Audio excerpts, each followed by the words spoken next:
Hello everyone, welcome to our YouTube channel JK latest info. तो यहाँ पर army GD का पेपर है, मैं आपको वो सॉल्व करवाने जा रहा हूँ। अगर मैं आपको बताना चाहूँगा, एक मॉडल पेपर है, इसकी हेल्प से आप समझ सकते हो कि हाँ आर्मी जीडी का जो पेपर आने वाला भी जो अप्रैल के मंथ में होने जा रहा है वो किस तरह का रहने वाला है, किस तरह के क्वेश्चन वहाँ पे पूछे जाते हैं।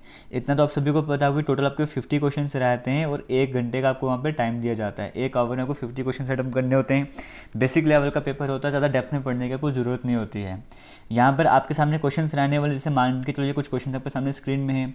मेरे आंसर बताने से पहले पहले ना आपने तो वीडियो को पॉज करना है, या वैसे ही सिंपल क्वेश्चन है आपने खुद अपने माइंड पे देखना है कि इसका आंसर क्या रहने वाला है। 50 क्वेश्चन में मान के चलो आप पेपर अगर देने जा रहे हो आर्मी जीडी का, 50 में से मान के चलो अगर आपके 30+ क्वेश्चन ठीक होते हैं या 30 तक क्वेश्चन भी ठीक हो जाते हैं तो मान सकते हो कि हाँ आपका लेवल अच्छा है, आपकी तैयारी ठीक ठीक है। अगर 30 से कम होते हैं आपको मेहनत करनी पड़ेगी। स्टार्ट करते हैं। जैसे फर्स्ट क्वेश्चन आपके सामने स्क्रीन में है, यहाँ पर कहा गया है in which state first Akshardham temple was build. कौन से स्टेट में पहला अक्षरधाम टेम्पल जो बनाया गया था। अभी फेमस तो पता दिल्ली में और भी कई सारी जगह में है, बट यहाँ पे पूछा पहला अक्षरधाम टेम्पल कहाँ बना था, वो आपसे पूछा गया। तो गुजरात ऑप्शन नंबर सी यहाँ पे करेक्ट आंसर हो जाएगा। ऑन विच डाटा यहाँ पे लिखा हुआ, डेट यहाँ पर आना था। On which date international day of non violence is observe. किस डेट को जो है, अगर हम international day of non violence की बात करें, वो ऑब्जर्व किया जाता है। सिंपल कहा जाए तो 2 अक्टूबर को होता है। गांधी जयंती की बात करते हैं, उसी दिन international day of non violence भी सेलिब्रेट किया जाता है। ऑप्शन नंबर यहाँ पे करेक्ट आंसर हो जाएगा। आगे चलते हैं, हम नेक्स्ट क्वेश्चन की बात करते हैं। एक बार मैं कलर चेंज कर लेता हूँ इसका। आगे चलते हैं नेक्स्ट क्वेश्चन की हम बात करते हैं। थर्ड क्वेश्चन की बात करते हैं। Mahatma Gandhi began Dandi march in 1930 against which law. Gandhi ji ने दांडी मार्च स्टार्ट किया था ना, वो कौन से लॉ, कौन से कानून के अगेंस्ट करा था, वो आपसे पूछा गया। तो बेसिक्स इन्फॉर्मेशन पूछी गई है। जिनको भी दांडी मार्च के बारे में पता होगा उनको पता है सॉल्ट लॉ, सॉल्ट से जुड़ा हुआ था, नमक से जुड़ा हुआ था। तो ऑप्शन नंबर बी यहाँ पे करेक्ट आंसर हो जाएगा। आगे चलते हैं, इंडियन करेंसी नोट्स की बात करें। इंडियन करेंसी के जो नोट्स होते हैं वो कौन सी सिटी में प्रिंट किए जाते हैं, वो आपसे पूछा गया यहाँ पे। तो Nashik option number B correct answer रहने वाला है। Who among the following was known as the lady with the lamp. इनमें से किसे लेडी विद द लैम्प कहा जाता था, किसका निक नेम आपसे इस तरह से पूछा गया है। तो नाइटिंगेल को कहा जाता था। ऑप्शन नंबर सी करेक्ट हो जाएगा।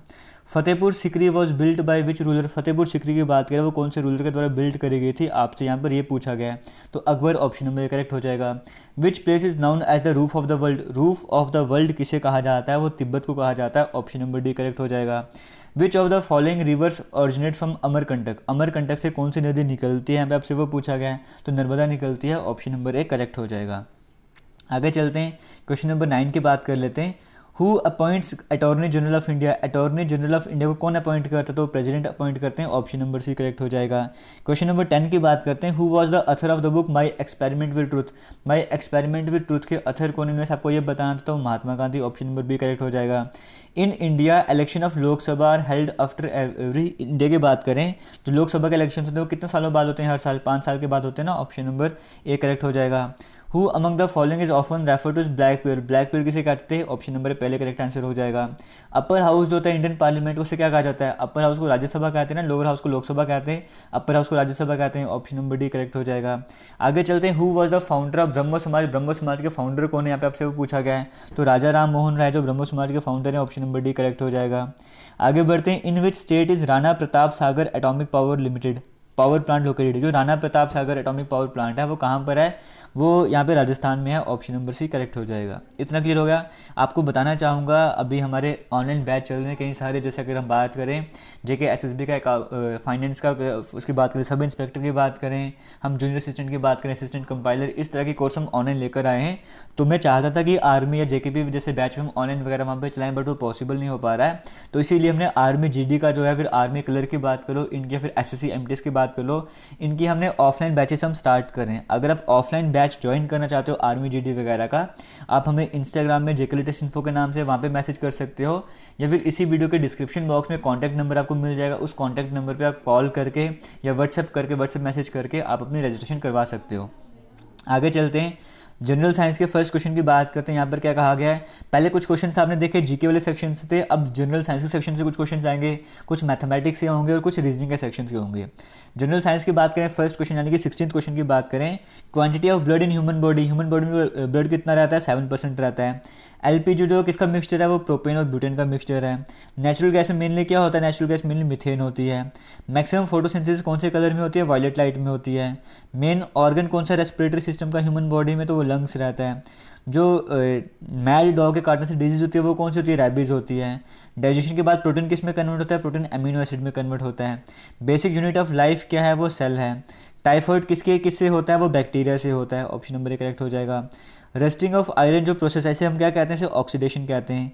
अर्थवॉर्म की कैसी बॉडी रहती है, सेगमेंटेड बॉडी रहती है। फ्रीक्वेंसी को किस में मेजर करते हैं, हर्ट्ज में मेजर करते हैं। रेड कलर ह्यूमन ब्लड का किसके कारण होता है, हेमोग्लोबिन के कारण होता है, ऑप्शन नंबर सी करेक्ट हो जाएगा। Which of the following is a non magnetic material, इनमें से कौन सा मटेरियल ऐसा है जो नॉन मैग्नेटिक है, तो वो टिन रहता है। क्लाउड्स फ्लोट करते हैं एटमॉस्फेयर में, क्यों फ्लोट करते हैं, उनकी डेंसिटी कम होती है इसीलिए। अब मैं आपको ये नहीं बता रहा कि डेंसिटी क्या होती है, ये ऑक्सीडेशन क्या होता है, क्योंकि ये सब चीज़ें यहाँ पे समझाने वाली नहीं, यहाँ पे सिर्फ आपको आंसर बता रहा हूँ। जैसे मैथमेटिक्स का सेक्शन आ गया ना, अब यहाँ से क्वेश्चन मैं आपको एक्सप्लेन करना स्टार्ट कर दूंगा। जैसे फर्स्ट क्वेश्चन की बात करें मैथमेटिक्स की, यहाँ पर कहा गया ना म्यूजिक स्कूल, एक म्यूजिक स्कूल की बात करें, वहाँ पे 70% स्टूडेंट ऐसे थे जो कि बॉयज़ थे, और बोला गया है कि टोटल गर्ल्स वहाँ पे 255 थी। अगर टोटल वहाँ पे लड़कियाँ 255 थी, बताओ कि कितने वहाँ पे लड़के थे। 70% स्टूडेंट तो बताया कि बॉयज़ थे, बट लड़के थे कितने वो आपसे पूछा गया, परसेंट में नहीं पूछा गया, सिंपल वैल्यू आपसे पूछेगी, वो आपको बताना था। इतना आपको समझ आ रहा है कि 70% अगर बॉयज़ थे तो इसका मतलब क्या है कि 30% वहाँ पर कौन हुई होंगी, 30% वहाँ पर, एक सेकेंड, इसका मतलब 30% वहाँ पर, स्क्रीनशॉट हो गया क्या, एक सेकंड रुकना, यहाँ पे इसको मैं आगे कंटिन्यू करता हूँ, नीचे लिखता हूँ। यहाँ पर कहा गया है 70% बॉयज़ हैं, अगर 70% बॉयज़ हैं इसका मतलब क्या है कि गर्ल्स कितनी होंगी, 30% वहाँ पर लड़कियाँ होंगी। इतना क्लियर हो गया है ना। अगर 70% बॉयज़ थे तो 30% गर्ल्स होंगे, कितना क्लियर हो गया। अगर 30% की बात करें, 30% की वैल्यू कितनी दी हुई है, यहाँ पर कहा टोटल गर्ल्स 255 हैं, इसका मतलब 30% जो गर्ल्स थी, 30% बोल लो या फिर 255 बोल लो, वो एक ही बात रहने वाली है ना, क्योंकि 70% बॉयज़ थे तो 30% गर्ल्स हो जाएंगी। लेकिन यहाँ पे कहा हुआ गर्ल्स 255 हैं, तो हम दोनों को इक्वेट कर सकते हैं ना, 30% भी लड़कियाँ हैं और क्वांटिटी की बात करें 255 हैं, हम ऐसे लिख सकते हैं। अगर 30% 255 के बराबर है तो 1% किसके बराबर हो जाएगा, 1% हो जाएगा 255 डिवाइड बाई 30 करेंगे, यहाँ से 1% की वैल्यू निकल जाएगी।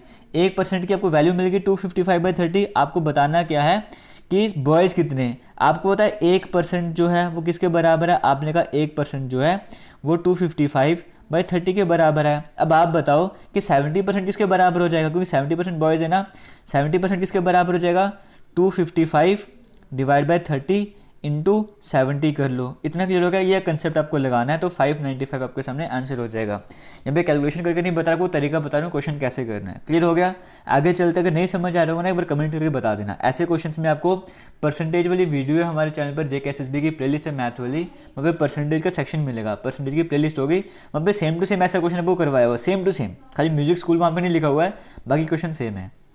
आगे चलते हैं। What is the greatest number that divides 30, 53, 99 to leave the same remainder? एक ऐसा ग्रेटेस्ट नंबर बताओ जो इनको जब डिवाइड करता है तो आपको सेम रिमाइंडर मिलता है। अब ऐसे क्वेश्चंस जो हैं वो LCM HCF चैप्टर में आते हैं, फिर नंबर सिस्टम को कई बार पार्ट उसको बोलते हैं, उस चैप्टर में आते हैं। जो ऊपर वाला क्वेश्चन था वो परसेंटेज चैप्टर का था, ये LCM HCF जैसे टॉपिक का चैप्टर है। क्या कहा गया, ग्रेटेस्ट नंबर बताओ जो इनको डिवाइड करता है और सेम रिमाइंडर आता है। अब ऐसे केसेस में आपको शॉर्टकट बताया था, शॉर्टकट तरीका क्या बताया था, आप एक काम करो, इन नंबर्स को माइनस करना स्टार्ट कर दो। पहले 30 और 53 को माइनस करो, कितना आंसर आ जाएगा, 23 आंसर आ जाएगा। फिर सेकंड टाइम आप क्या करो, 53 और 99 को माइनस करो, इसको माइनस करने पे कितना आंसर आएगा आपके पास, 60, तो 46 आंसर आ जाएगा। एक बार आपने पहले दो नंबर को माइनस किया, फिर दूसरी बार सेकंड और थर्ड को माइनस किया, एक बार फर्स्ट और थर्ड को माइनस करो, कितना आ जाएगा यहाँ पे 69 आपके पास आंसर आ जाएगा, ऐसे ही आ जाएगा। अब जो पास नंबर आए हैं ना, इनका HCF निकाल दो, इनका HCF निकालोगे 23 ही आएगा। इसके शॉर्टकट ट्रिक्स मैं आपको बता चुका हूँ, यहाँ पे एक्सप्लेन नहीं कर रहा, शॉर्टकट बता रहा हूँ कि इनका HCF 23 आने वाला है, ऑप्शन नंबर डी करेक्ट हो जाएगा। इतना क्लियर हो गया।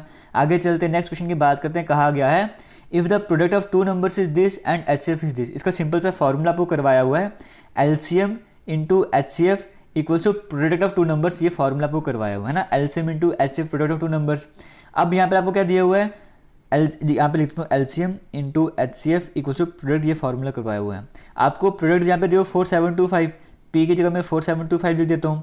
HCF आपको दियो 15, H0 15 लिख देता हूँ, L मल्टीप्लाई बाई 15 कर देता हूँ। अब L निकालना था ना, अब वो कैसे निकालोगे, ये जो 15 है वो यहाँ पे डिवाइड में चला जाएगा, ठीक है। जब इस पूरी टर्म को सॉल्व करोगे तो आपको जो आंसर आने वाला है यहाँ पर, आगे क्वेश्चन में 33 की बात करें, यहाँ पे जो आंसर आने वाला है वो 315 आने वाला है, ऑप्शन नंबर करेक्ट हो जाएगा। आगे चलते हैं। A and B can do a piece of work in 12 days, C and in 20 days, B and C in 15 days. In how many days will they finish the work together? अब ये question जो है ये time and work का question आता है। जो time and work की पहली वीडियो है ना, उसी में इस तरह क्वेश्चन सॉल्व करवाया हुआ है। इसको सॉल्व करने के दो तरीके, एक बेसिक मैथड है, एक शॉर्टकट फार्मूला है। अगर फार्मूला यूज़ करोगे, फार्मूला क्या होता है, 2 × x × y × z over xy plus yz plus xz, ये फार्मूला रहता है इसको सॉल्व करने का। ठीक है, x क्या हो जाएगा, x ये हो जाएगा, y आपके पास ये हो जाएगा, z आपके पास ये हो जाएगा। 3 वैल्यूज़ होंगी ना, एक x मान लो, एक y मान लो, एक z मान लो, इस फॉर्मूले में सब्स्टिट्यूट करो, आंसर आ जाएगा। ये फार्मूला तरीका, इससे जब सॉल्व करोगे तो आपके पास आंसर आएगा 10 डेज आ जाएगा। बेसिक अप्रोच जो है वो भी समझना चाहते हो, वो बेसिक अप्रोच है 1 यूनिट वर्क करके वो भी निकाल सकते हो, जैसे मर्जी आपकी अपनी मर्जी है। दो तरीके इसको करने के। ठीक है, आगे चलते हैं। यहाँ पर कहा गया है if the area of rectangular reason is 560, ये मेंस्ट्रुएशन का क्वेश्चन है, मेंस्ट्रुएशन वाले जो वीडियोस देखोगे वहाँ पे करवाया हुआ है। If the area of rectangular reason is 560 centimetre square, एक रेक्टेंगुलर रीजन है उसका एरिया आपको दो 560 सेंटीमीटर स्क्वायर, एक साइड दो 20 सेंटीमीटर, आपको पेरीमीटर निकालना है। पेरीमीटर का फॉर्मूला क्या होता है रेक्टेंगल के केस में, 2 टाइम्स लेंथ प्लस विड्थ, मतलब दोनों साइड आपको पता होनी चाहिए। यहाँ पे आपको एक ही साइड पता है ना, सिर्फ दूसरी साइड पर अगर आपको पता लग जाती है आप आराम से निकाल देते हैं। अब हमारा पहला काम क्या है, दूसरी साइड निकालना। हमें एरिया दिया हुआ है, एरिया का फॉर्मूला होता है रेक्टेंगल का लेंथ इंटू विड्थ। क्लियर हो गया।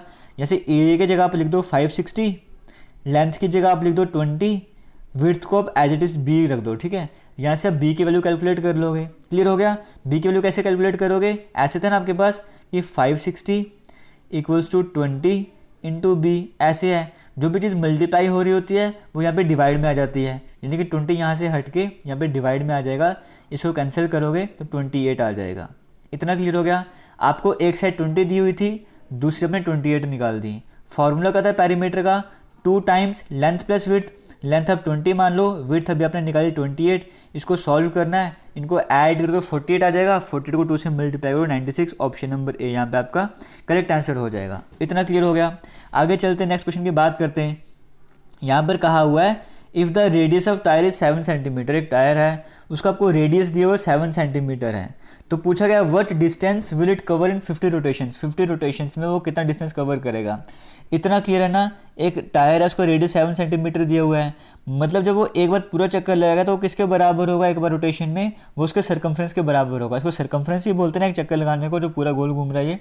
यानी कि सर्कमफ्रेंस का फार्मूला हमें क्या पता होता है, सर्कमफ्रेंस का फार्मूला होता है 2πr, मतलब एक बार जब वो चक्कर लगाएगा तो एक बार सर्कमफ्रेंस की बात कर रहे हैं। आर आपको दिया हुआ 7, कैसे निकालोगे, 2 इंटू पाई की वजह तो 22/7 इंटू आर की जगह 7 लिख लो, 7 कैंसिल हो जाएंगे, 2 को 22 से मल्टीप्लाई करो 44 आ जाएगा। मतलब अगर हम एक रिवॉल्यूशन की बात करें, जब वो एक बार घूमता है तो कितना घूमता होगा, वो 44 सेंटीमीटर घूमता होगा। एक रिवॉल्यूशन में, एक रोटेशन में वो 44 सेंटीमीटर घूमता है, तो 50 रोटेशन में कितना घूमता होगा, 50 को 44 से मल्टीप्लाई कर लो, यहाँ पे आंसर आ जाएगा बस 2200 सेंटीमीटर आ जाएगा। ठीक है, ऑप्शन में तो सेंटीमीटर कहीं भी नहीं दिख रहा, मीटर दिख रहा है ना। इसको मीटर में चेंज करने के लिए 100 से डिवाइड करना होगा, 20 कैंसिल हो जाएंगे, 22 मीटर के पास आंसर आ जाएगा। क्लियर हो गया। अभी हो सकता है कि कुछ को ना समझ आ रहा, उनके बेसिक्स कवर नहीं होंगे, सेंटीमीटर को मीटर में कैसे चेंज करना, कैलकुलेशन वगैरह कैसे सॉल्व करना, अभी मैं आपको यहाँ पे वो वीडियो में नहीं करवा सकता हूँ। अगर आप इंटरेस्टेड हो ऑफलाइन कोचिंग में तो आप ज़रूर विजिट करना हमारे सेंटर वगैरह में, आप रजिस्ट्रेशन करवा लेना। बाकी अगर आप नहीं अफोर्ड कर सकते हो, नहीं आ सकते तो कोई इशू नहीं है। हमारे चैनल पे कई सारी वीडियोज़ हैं जहाँ पे सेम टू सेम सभी के सभी क्वेश्चंस कवर करवाए गए हैं, आप जाके वीडियोज़ देख सकते हो। ठीक है, कोई इशू नहीं है। इस क्वेश्चन की बात करते हैं। Average salary of 20 workers in an office is ₹1900 per month. अगर हम 20 वर्कर की बात करें, उनकी जो एवरेज सैलरी है वो 1900 रुपये है। अगर हम मैनेजर की सैलरी भी ऐड कर देंगे तो एवरेज सैलरी जो है, जो एवरेज बन जाएगा वो 2000 पर मंथ बन जाएगा। तो बताओ उस मैनेजर की सैलरी के हमसे अब पूछा गया है। हमें पता है कि एवरेज का फॉर्मूला क्या होता है, average equals to sum of observation divide by number of observation. पहले पार्ट की बात करें, आपको नंबर दिया हुआ, कितना नंबर दिया हुआ है, 20 वर्क करें, और एवरेज भी दिया हुआ 1900। यानी कि अगर हम सम की बात करें, सम किसके बराबर हो जाएगा, एवरेज मल्टीप्लाई बाय नंबर आ जाएगा। ठीक है, तो पहले केस में एवरेज को नंबर से मल्टीप्लाई करेंगे, 1900 को 20 से मल्टीप्लाई करेंगे, आंसर कितना आ जाएगा। पहले केस में जो हमारे पास सम आ जाएगा वो 38,000 आ जाएगा। ठीक है, इन दोनों को मल्टीप्लाई किया। सेकंड केस में क्या होता है, कह रहे हैं कि मैनेजर की सैलरी भी ऐड कर देते हैं, तो एवरेज कितना हो जाएगा 2000। जब मैनेजर की सैलरी ऐड कर दी तो सम कितना बन जाएगा, सम का तो फॉर्मूला वही है ना, एवरेज इंटू नंबर। एवरेज अब 2000 आ गया, इसको नंबर से मल्टीप्लाई कर दो, पहले 20 वर्क करते ना, अब मैनेजर को भी ऐड कर लिया है, अब 21 टोटल बंदे हो गए। इसको सॉल्व करोगे तो आंसर कितना आ जाएगा, 42,000 आ जाएगा। इतना क्लियर हो गया। जब मैनेजर ऐड नहीं था तब सम कितना आ रहा था सभी की सैलरी का 38,000। जब मैनेजर को ऐड कर दिया तो सम 42,000 आ रहा है। इसका मतलब क्या है, जो डिफरेंस आ रहा है सैलरी में किसके कारण आ रहा है, मैनेजर के ऐड होने के कारण आ रहा है ना। तो अगर हम 42,000 में से 38,000 माइनस करेंगे हमारे पास 4,000 बच जाएगा। इसका मतलब 4,000 क्या है, उस मैनेजर की सैलरी थी। तो यहाँ पे 4,000 सॉरी यहाँ पे अगर हम बात करें, हाँ 4,000 ऑप्शन नंबर डी में देखने को मिल रहा है। ऑप्शन नंबर डी यहाँ पे करेक्ट आंसर हो जाएगा। Find the area of circle made of 1 metre wire. 1 metre की वायर है, उसका जो सर्कल है उसका एरिया निकालना है। अब पहली बात आप देख रहे हो ऑप्शन में हर जगह सेंटीमीटर देखने को मिल रहा है ना, आप इसको पहले सेंटीमीटर में कन्वर्ट कर लो। 1 मीटर में कितने सेंटीमीटर होते हैं, 100 सेंटीमीटर होते हैं। इतना आप सभी को समझ आ गया, ठीक है।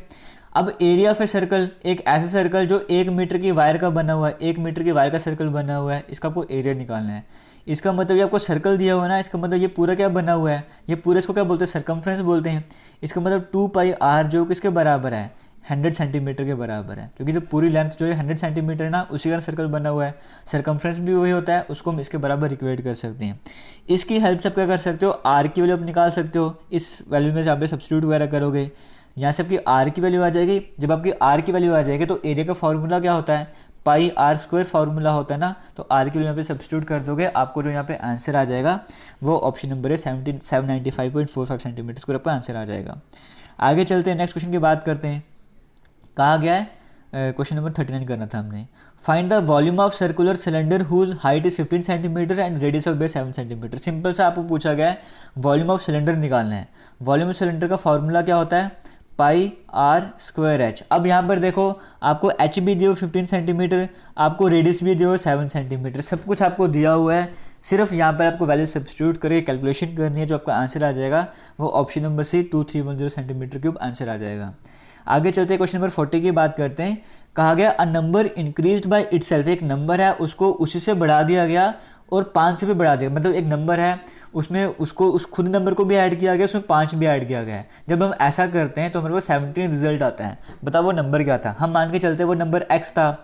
अब उस नंबर में उसी को ऐड करना ना, हमने इस नंबर में इसी को ऐड कर दिया और 5 भी ऐड कर दिया, तो सम कितना बन रहा है हमारे पास, 17 आ रहा है। क्लियर हो गया। अगर मैं इसको सॉल्व करूँगा मेरे पास क्या आ जाएगा, 2x + 5 = 17 आ जाएगा। इतना क्लियर हो गया। ये 5 जो प्लस वाला था ये दूसरी तरफ जाएगा तो -5 हो जाएगा, है ना। तो यहाँ से मेरे पास क्या आ जाएगा, 2x किसके बराबर हो गया, 17 - 5 के बराबर। इसका मतलब 2x किसके बराबर हो जाएगा, इसको मैं इरेज कर देता हूँ। हमारे पास था 2x = 17 - 5, इसका मतलब 2x मेरे पास किसके बराबर हो गया, 12 के बराबर हो गया है। ये 2 यहाँ पे डिवाइड में चला जाएगा तो x मेरे पास कट के 6 आ जाएगा। तो 6 कहाँ पे देखने को मिल रहा है, ऑप्शन नंबर बी में देखने को मिल रहा है। ऑप्शन नंबर बी आपका करेक्ट आंसर हो जाएगा। आगे चलते हैं, ये सभी क्वेश्चन आपको करवाए हुए, ठीक है। अब मोटरसाइकिल कवर से डिस्टेंस है 140 मीटर इन 18 सेकंड। एक मोटरसाइकिल है वो इतना डिस्टेंस कवर कर रहा है इतने सेकंड में। बताओ किलोमीटर/आवर में स्पीड कितनी होगी। आपको स्पीड का फॉर्मूला पता है ना, स्पीड का फॉर्मूला होता क्या है, स्पीड होता है distance per unit time. Distance कितना कवर किया है 140, टाइम कितना लिया है 18 सेकंड। अब ये मीटर पर सेकंड है ना, किलोमीटर/आवर में जाना है। आपको फॉर्मूला कई बार करवाया, आपको शॉर्टकट करवाया हुआ, जबकि किलोमीटर/आवर में जाना है आप 18/5 से सिंपली मल्टीप्लाई कर दो। ये 18 और ये 18 तो कट जाएगा। जब आप इसको सॉल्व करोगे तो 28 ऑप्शन नंबर सी आपको करेक्ट आंसर हो जाएगा। आगे चलते हैं, फाइंड द लीस्ट नंबर, कम से कम नंबर बताओ जिसको आप सब्ट्रैक्ट करोगे 175 से परफेक्ट स्कोर मिल जाएगा। ऑप्शन की हेल्प ले लो। पहले 175 में से 7 माइनस करोगे कितना आंसर आ जाएगा, 168। 168 तो किसी का स्क्वायर है नहीं है परफेक्ट स्क्वायर। सेकंड ऑप्शन की बात करें, 175 में से 6 माइनस करोगे आंसर कितना आ जाएगा, 169। और हमें पता है 169 परफेक्ट स्क्वायर है, 13 का स्क्वायर होता है। Option number B correct answer हो जाएगा। क्वेश्चन नंबर 43 की बात करते हैं। यहाँ पर क्या कहा गया है, फिल इन द ब्लैंक्स। देखो 39 से 41 जा रहा है, मतलब 2 ऐड किया। 41 से 43 जा रहा है, 2 ऐड किया। 43 से 45 जा रहा है, 2 ऐड किया। आगे भी ऐसे करना, 2 ऐड करना था। 45 में 2 ऐड करेंगे, 47 ऑप्शन नंबर सी करेक्ट हो जाएगा। कहा गया एक सर्कल है, उसका आपको रेडियस दिया हुआ है, आपको एरिया कैलकुलेट करना है। आपको सर्कल का एरिया पता है कैसे निकालते हैं, πr² निकालते हैं। ये फॉर्मूला होता है सर्कल का एरिया निकालने का। आपको यहाँ पे r तो दिया हुआ कितना 28 दिया हुआ है, तो आराम से कैलकुलेट कर लो, आंसर आपके सामने आ जाएगा। सिंपल सब्स्टिट्यूट करना है। प्रशांत इनकर्ड लॉस ऑफ 75%। प्रशांत को लॉस होता है 75% का जब वो एक आर्टिकल इतने रुपीज़ में बेचता है। बताओ कॉस्ट प्राइस कितना हो जाएगा। हमारे पास यहाँ पे एक फॉर्मूला लगता है, सेलिंग प्राइस किसके बराबर होता है, वो होता है cost price into 100 minus loss % divide by 100। अब इस फॉर्मूले की बात करो, आपको एल की वैल्यू दी हो 75%, ठीक है, एल के 75% लिख दो। सेलिंग प्राइस आपको दी हो 6800, ये भी आपको दिया हुआ है, ये भी आपको दिया हुआ, सिंपल कैलकुलेशन करनी है, कॉस्ट प्राइस कैलकुलेट करना है आपके पास। ऐसे करने पे जो कॉस्ट प्राइस आ जाएगा, आपको मैं डायरेक्टली आंसर बता रहा हूँ, 27200, option number D correct answer आ जाएगा। अब अगर बात करते हैं रीजनिंग की, PALA की कोडिंग ये की हुई है, अर्थ की कोडिंग ये की, आपको बताना PEARL की कोडिंग क्या होगी। आपको तो P की कोडिंग तो यहाँ पे पहले से की हुई है, P की कोडिंग क्या है, पहला अल्फ़ाबेट P है, पहला लेटर 2 है, पहला जो न्यूमेरिकल वैल्यू 2 है, इसका मतलब P की कोडिंग 2 होगी, तो 2 तो सभी जगह देखने को मिल रहा है। E की कोडिंग क्या है, E यहाँ पे पहला अल्फ़ाबेट है ना, पहला लेटर यहाँ पे 4 है, यानी कि पहला लेटर हमारे पास 2 होना चाहिए। P की कोडिंग 2 है, E की कोडिंग 4 है, 2 4 से कौन सा ऑप्शन स्टार्ट हो रहा है, एक ही हो रहा है ना, बी ऑप्शन, वो करेक्ट हो जाएगा। आगे चलते नेक्स्ट क्वेश्चन की बात करते हैं। ये ब्लड रिलेशन वाला क्वेश्चन है, आपको सब कुछ करवाया हुआ है ऑलरेडी, ठीक है। अरुण साइड, अरुण का कहता है this girl is the wife of the grand son of my mother. Arun कहता है कि जो लड़की है, ये लड़की कौन है, ये बीवी है, किसकी बीवी है, मेरी मदर का ग्रैंड सन है ना, उसकी बीवी है। मतलब अरुण क्या बोलता है, ये रहा अरुण, अरुण बोलता है मेरी मम्मी का ग्रैंड सन है, इसकी मम्मी का ग्रैंड सन कौन हो जाएगा, इसका बेटा हो जाएगा, है ना। इसकी अरुण कह रहा है कि मेरी मम्मी ये होगी, उनका जो ग्रैंड सन है, मतलब उनका जो पोता है, उसकी वाइफ है, उसकी वाइफ है। वो जो लड़की की जो बात कर रहा था ना, वो कौन है, अरुण क्या कहता है, जो लड़की है ये कौन है, लड़की ये मेरी मम्मी के ग्रैंडसन की वाइफ है। अब वो क्वेश्चन में क्या पूछा गया है, हाउ इज़ अरुण, ये जो अरुण है ये इस लड़की से कैसे रिलेटेड है, तो अरुण इस लड़की का फादर इन लॉ है ना, ससुर हुआ इस लड़की का, तो ऑप्शन नंबर डी जो है वो करेक्ट आंसर हो जाएगा। आगे चलते नेक्स्ट क्वेश्चन की बात करते हैं। Fill in the missing number आपको बताना था। यहाँ पे देखो ये क्या है, 1 का स्क्वायर, ये क्या 3 का स्क्वायर, 5 का स्क्वायर, 7 का स्क्वायर, आगे क्या होना था, 9 का स्क्वायर होना था ना, वो 81 होता है, ऑप्शन नंबर ए करेक्ट हो जाएगा। आगे चलते हैं, यहाँ पे क्वेश्चन में कहा गया है द एवरेज ऑफ 3 नंबर से 27, 3 नंबर हैं उनकी एवरेज आपको दिया 27 है। सेकंड जो 3 टाइम्स है फर्स्ट का, और थर्ड नंबर जो 5 टाइम्स है फर्स्ट का, सीक्वेंस बताओ नंबर से क्या है। अब सिंपल सा फंडा यहाँ पे यही रहने वाला है कि आप मान के चलो जो पहला नंबर था वो x हो जाएगा। अगर ऐसा होगा तो सेकंड जाकर गया, तो सेकंड नंबर है वो 3 टाइम्स है फर्स्ट का, यानी कि सेकंड नंबर आपको 3x हो जाएगा। और थर्ड नंबर 5 टाइम्स है फर्स्ट का, तो जो हमको थर्ड नंबर है वो 5x हो जाएगा। क्लियर हो गया। कहा गया तो उस नंबर की सीक्वेंस क्या है।